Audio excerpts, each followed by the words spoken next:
Memasuki kuartal kedua di tahun 2024, Huawei akhirnya meresmikan lini smartphone flagshipnya yang fokus pada inovasi kamera. Pertama kalinya tersedia dalam varian Ultra, Huawei Pura 70 series hadir dengan teknologi lensa yang menarik sekaligus memperkenalkan penamaan baru.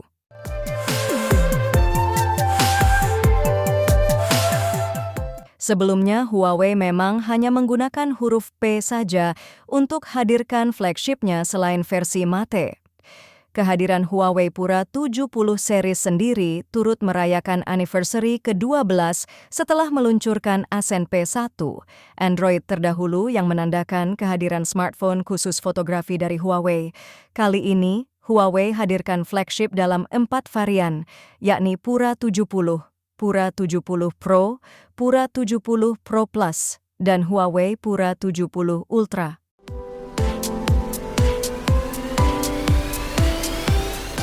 Ketiganya memiliki bahasa desain yang sama, terutama pada soal desain.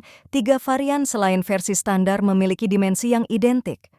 Modul kameranya benar-benar terlihat segar dan tidak terlihat mirip semua kompetitor yang ada saat ini. Yang membedakan hanyalah finishing body belakangnya saja.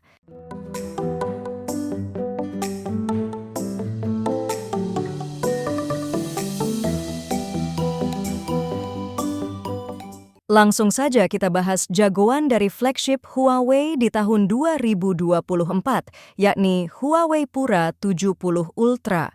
Tampil dalam bodi bermaterial kulit vegan di sisi belakangnya, ada yang menarik khusus di modul kameranya, di mana Huawei memberikan mekanisme lensa kamera pop-up untuk sensor utamanya yang beresolusi 50 megapiksel dengan dimensi 1 inci.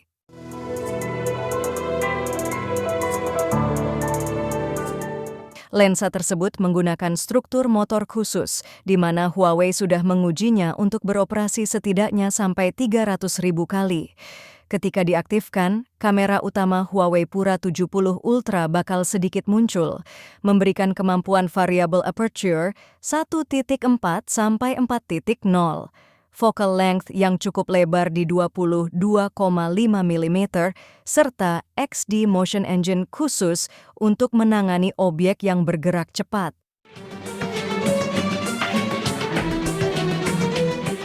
Sensor utama kamera Huawei Pura 70 Ultra diapit oleh 2 sensor tambahan lainnya.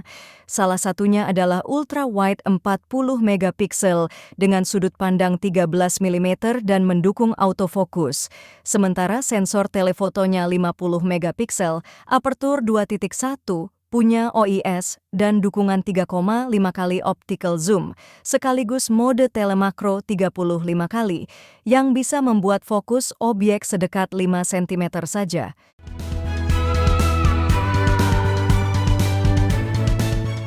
Di sisi depan, Huawei Pura 70 Ultra mengusung layar 6,8 inci dengan 4 sudut lengkung pada masing-masing sisi, sekaligus keempat sisi bezel tipis.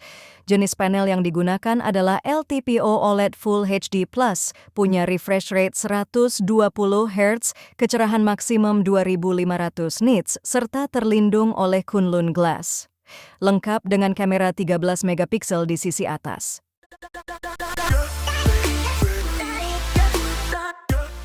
Chipset yang digunakan untuk mendukung performa Huawei Pura 70 Ultra adalah Kirin 9010. Tanpa menyebutkan secara spesifik, rumornya chip satu ini mengusung arsitektur CPU octa-core dengan clock speed tertinggi 2,3 GHz serta fabrikasi 7 nanometer.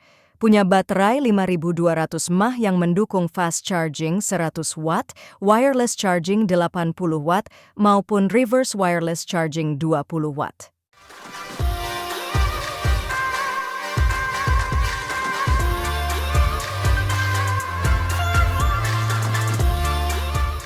Beralih ke 2 seri tengah yakni Huawei Pura 70 dan 70 Pro Plus. Keduanya punya dimensi yang sama seperti versi Ultra, begitu pula dengan spesifikasi layar, chipset, sampai teknologi pengisian daya.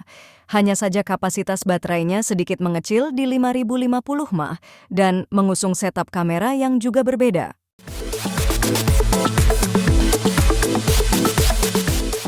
Sensor utamanya 50 megapiksel dan tetap memiliki aperture 1.4-4.0 dipasangkan bersama telefoto 48 megapiksel 3,5 kali zoom dan 12,5 megapiksel ultrawide. Setup kamera ini mirip juga dengan Pura 70 versi standar, hanya saja konfigurasi sensor telefotonya dibuat berbeda, yakni 12 megapiksel dengan zoom optikal yang justru lebih jauh, mencapai 5 kali.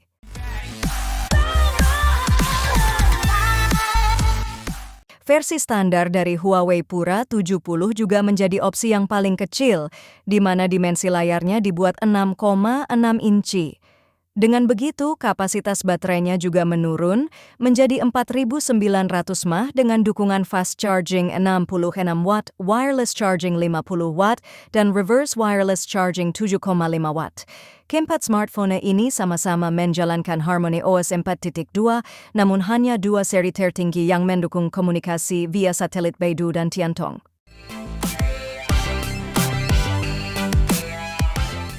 Mulai dijual resmi 22 April mendatang. Harga Huawei Pura 70 dibanderol mulai sekitar 12 jutaan. Sementara opsi tertinggi alias Huawei Pura 70 Ultra mencapai 22 jutaan. Belum ada informasi pasti apakah seri ini bakal hadir untuk pasar global dalam waktu dekat atau tidak.